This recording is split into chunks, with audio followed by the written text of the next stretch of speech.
Wild dans la playlist de Swan Arlo, venu nous parler du film de Vladimir de Fontenay, Squan Island, qui sera dans les salles mercredi 29 avril. La nature, les grands espaces, puisque tel est le cadre du film, c'est aussi une mythologie toute particulière au cinéma. Est-ce que toi, tu avais des références en tête ? Pas du tout. Non. Enfin, c'est pas ton truc comme spectateur, si ? De quoi, la nature ? Oui, les films les mythologies de grands espaces, d'aventures. Si, mais en fait, moi, j'ai toujours les mêmes problèmes de mémoire. Je me souviens jamais des titres. Mais il y a ce film-là où il y a ce mec-là qui part tout seul. Into the Wild ? Ouais, voilà. Into the Wild. Il y avait un indice dans le titre. Tu vois, je suis quand même tellement nul pour ça que voilà. Donc, j'ai pas de référence claire. Mais oui, par exemple, évidemment, j'ai revu ce film. Enfin, voilà. Mais tu t'inspires pas trop des travaux préalables d'autres pour nourrir tes rôles à toi ? Non, en fait, c'est quand même... quelqu'un fait le film, et donc on me dit, lis ça, regarde ça, tiens, il y a tel film, tel personnage, tel truc. Donc ça, je le fais. Mais en fait, c'est toujours bien, je crois, d'avoir un espace ouvert, d'avoir quelque chose de... C'est compliqué parfois si on nous dit, voilà, regarde ce film, en fait, le personnage, c'est ça, quoi. Là, tu dis, bah ouais, mais je peux pas courir après un truc que moi, je pourrais jamais faire. Donc, c'est pour ça que les livres, par exemple, c'est formidable comme matière, parce que c'est une matière qui nourrit l'imaginaire. Ouais. Et en plus, il faut arriver toujours quand même un peu... Enfin, en tout cas, moi, j'arrive quand même toujours un peu sans savoir, pas sûr d'y arriver... pour pouvoir se laisser faire par quelqu'un qui nous emmène dans sa vision. Mais là, ne pas être complètement prêt, je trouve que c'était plutôt une bonne idée pour ce personnage qui se lance dans une aventure pour laquelle il n'est pas complètement prêt. Je ne sais pas si tu as subi une préparation avant de partir en Norvège, tourné par -25, -30. En fait, ce qui s'est passé, c'est que quand Vladimir m'a proposé le film, c'est les aléas de la production, de machin, etc. Il me propose le film et le départ était 3 semaines plus tard. Oui, c'est un peu court. Et j'ai refusé le film. Ouais. Et je lui dis, mais je suis pas prêt. Et il me dit, mais le personnage est pas prêt. Je dis, non, mais... Puis là, l'anglais, ça... Je parle pas bien anglais, je vais buter sur le mot. Mais le personnage parle pas bien anglais, il bute sur les mots. Et j'ai dit, écoute, il faut qu'on fasse des essais. Donc il raconte aujourd'hui qu'en fait, c'est moi qui lui ai fait passer un casting, mais c'est pas vrai. J'ai demandé à faire des essais pour qu'il voit que je parlais pas bien anglais. Et du coup, il a trouvé ça super. Il me dit, ouais, les personnages et tout, machin. Mais bon, j'ai quand même refusé le film parce que j'ai dit, moi, je suis désolé, j'ai besoin de 3 mois minimum pour me préparer. Ouais. Et on m'a dit, bah, c'est pas possible. Donc, j'ai refusé le film. Et là, il m'a appelé le lendemain, il m'a dit, mais c'est un argument valable ? Tu dis vraiment ça sérieusement ? Ou c'est pour te défausser parce qu'en fait, tu veux pas y aller ? Il me dit, si je recule le film de 4 mois, est-ce que tu le fais ? Je dis, bah oui. Et ils ont reculé le film de 4 mois. Ouais. Et donc... Si tu veux, c'est pas tout à fait vrai que pour jouer quelqu'un de préparé, c'est bien de pas être préparé. En fait, un minimum, ouais. Bah oui, ça reste quand même une interprétation, donc il vaut mieux avoir le plus pour faire le moins. Ouais. Voilà. Tu parlais des deux oui, bien sûr. Tu parlais des deux, enfin, ce qui pouvait sembler être des difficultés majeures, à savoir le froid extrême et l'anglais. À quel point est-ce que ça a changé ton rythme, ton jeu ? Parce que être engourdi par le froid et ne pas jouer dans sa langue natale, ça peut être un truc très particulier. Bon, la langue, de toute façon, c'est sûr que c'est difficile. C'est difficile, mais je dirais que ça déplace. Ouais. Donc, en fait, on est moins conscient d'où tombent les phrases. On est moins conscient de l'endroit de justesse ou de non-justesse. Ouais. Donc, du coup, là-dedans, bah, y a peut-être un peu de lâcher prise ou un peu de... Enfin, en tout cas... Moi, je sais moins, bizarrement, bon, on est jamais très bon juge de soi-même, mais je crois quand même que je peux dire parfois des films où je me dis, ah bah tiens, là c'est bien, et d'autres fois où je me dis, bah là c'est pas bien. Là, je suis beaucoup plus incapable de le dire. Parce que je sais pas. Parce que c'est pas ma langue, parce que, voilà. Donc ça a les défauts de... C'est aussi intéressant que dangereux, enfin que problématique. Et après, le froid... Tu vas me dire, on s'habitue ? Non, c'est pas ça. En fait, j'ai pas de sensation d'engourdissement. Ouais. J'ai pas de souvenir d'engourdissement. Au contraire, j'ai le souvenir de quelque chose qui quelque chose qui frappe, quoi, qui pique, qui cogne, qui tape là, en fait, entre les deux yeux, juste en bas du front. Après, on est extrêmement bien préparé. Bon, d'abord, voilà, ça paraît un peu basique, hein, mais il y a quand même 1 mois et demi de douche froide, hein, clairement. Et c'est pas non plus si compliqué que ça. Et puis surtout, en fait, assez vite, c'est assez plaisant. Donc ça, c'est la première chose. La deuxième, c'est mentalement. Moi, je suis hyper frileux et tout, donc je me dis, bon là, mec, il fait moins 25, tu vas partir 1 mois là-bas. Donc mentalement, tu te prépares. Et puis là-bas, voilà, les Norvégiens ils disent c'est pas compliqué en fait, c'est 3 couches de vêtements. Donc la première couche c'est de la laine mérinos vraiment serrée contre le corps, quoi, des espèces de collants. Ensuite il y a une deuxième couche plus lâche et par-dessus il y a la couche imperméable, coupe-vent et tout. Donc en fait, tu n'as pas froid. Le seul problème c'est quand il y a un réalisateur fou qui dit non, tu mets pas de bonnet, tu mets pas de gants. Voilà. Et donc là, tu les mains dans la neige. Tu as les mains et les oreilles qui gèlent. Voilà. Et qu'une scène où tu dois ouvrir un cerf qu'on t'amène, que tu dois dépecer, sauf qu'en fait, il est à moitié congelé, puisqu'ils l'ont sorti 3 jours avant du congélo, mais comme il fait moins 25, bon bah... Il a pas eu le temps. Et donc, du coup, il n'y a pas assez de sang qui gicle, donc le réalisateur dit « Mettez du sang !» Et le faux sang, c'est de l'eau. Et l'eau à moins 25, elle gèle. Donc t'as un type avec une bouilloire et de l'eau bouillante qui te décongèle les mains à chaque fin de prise. Enfin, ça donne lieu à des scènes assez improbables.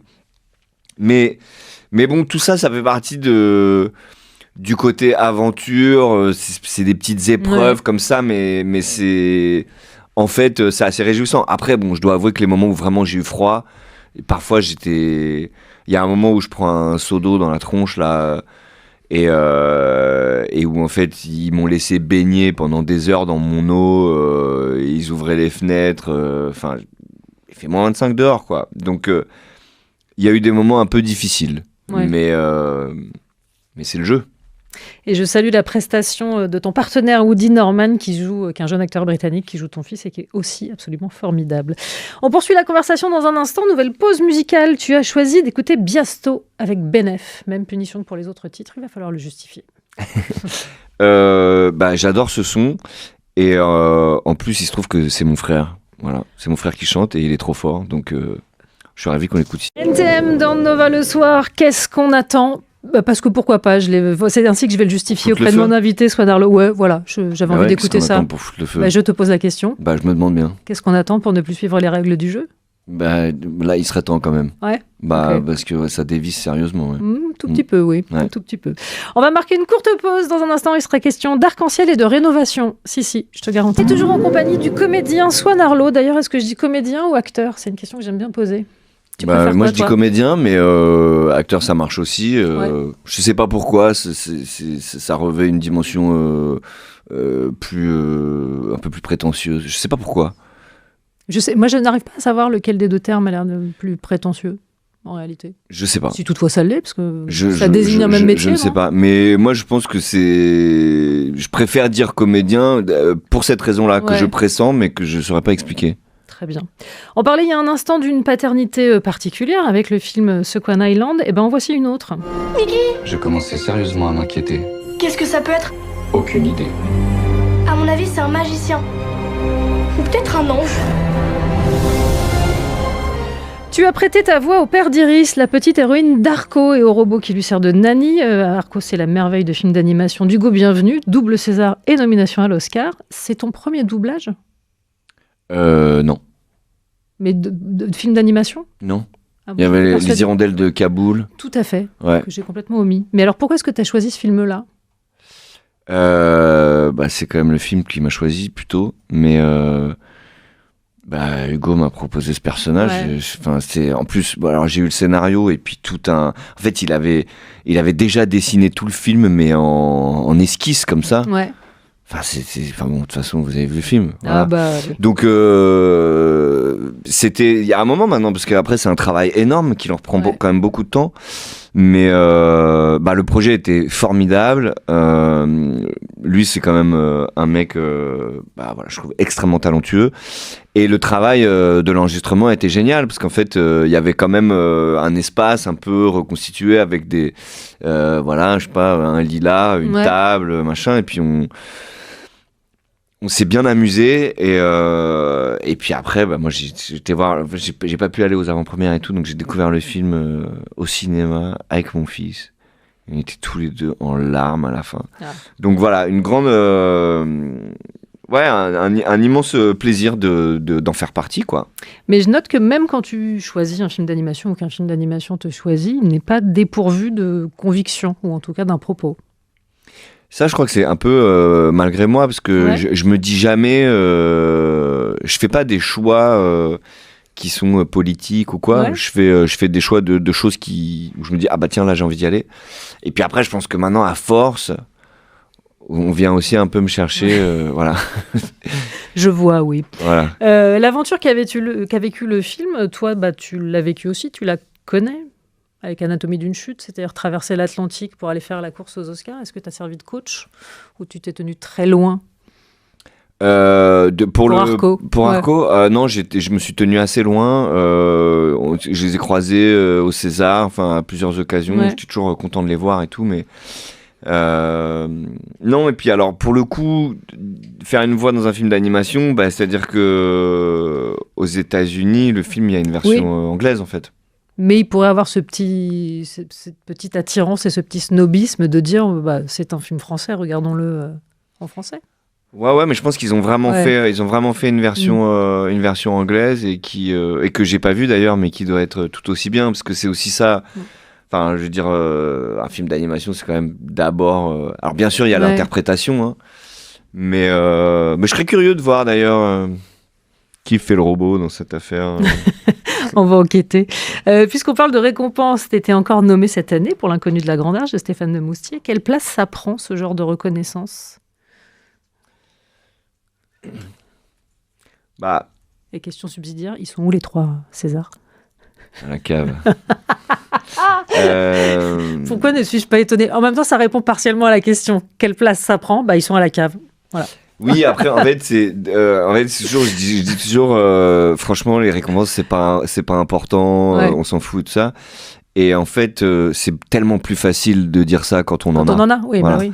Donc, il faut quand même avouer que d'un coup, quand les nominations tombent et que je me dis ah bah tiens j'y suis, et bah c'est quand même une sorte de un peu de déclaration. C'est on te dit on t'aime encore, on t'aime quand même, on veut bien encore de toi. Donc c'est forcément une reconnaissance et voilà, et c'est bien. Et après. Elle est aussi souvent, d'un point de vue personnel, elle est parfois pas juste. Parce que par exemple, moi je considère qu'un de mes plus grands rôles, c'est le film de Claire Simon, Vous ne désirez que moi. Ouais. Je pense que c'est vraiment un de mes plus grands rôles. J'ai même pas eu une nomination. Donc voilà, c'est... Oui, mais à l'inverse, tu te dis pas une année où tu l'as, c'est pas moi qui le méritais, c'est quelqu'un d'autre. Et bah si. Enfin, non, mais ce que je veux dire, oui. Enfin, comment dire. Si, je pense que parfois on se dit bah là en fait il y a tellement de paramètres pour donner un prix à quelqu'un. Ouais. C'est pas uniquement t'as été super dans ce rôle et c'est toi qu'on a envie de récompenser cette année. Il y a aussi d'autres facteurs, je pense. Voilà, qui sont des facteurs sympathie, il y a de multiples facteurs. On poursuit la conversation dans un instant. Je t'annonce également que tu vas peut-être passer un moment douloureux. Ah bon ? Alors, on a quelqu'un qui est là pour roaster les invités. Ouais, je laisse un petit blanc comme ça. C'est juste pour juste voir l'effet que ça te fait. Mais avant la musique, évidemment, tu as choisi d'écouter Balti avec Allo. Ouais. Je ne vais plus rien obtenir, c'est ça ? Ah, il faut que je parle. Oui. Ouais, il est trop bien ce son. Ok. Écoutez-le, faites-vous plaisir. C'est vraiment, voilà, il fait beau là. Ça y est, c'est le printemps. Est-ce suffisant pour se réjouir ? Je ne sais pas. Mais en tout cas, ça sent les vacances, un son comme ça. Fenêtre ouverte. Fenêtre du train, évidemment.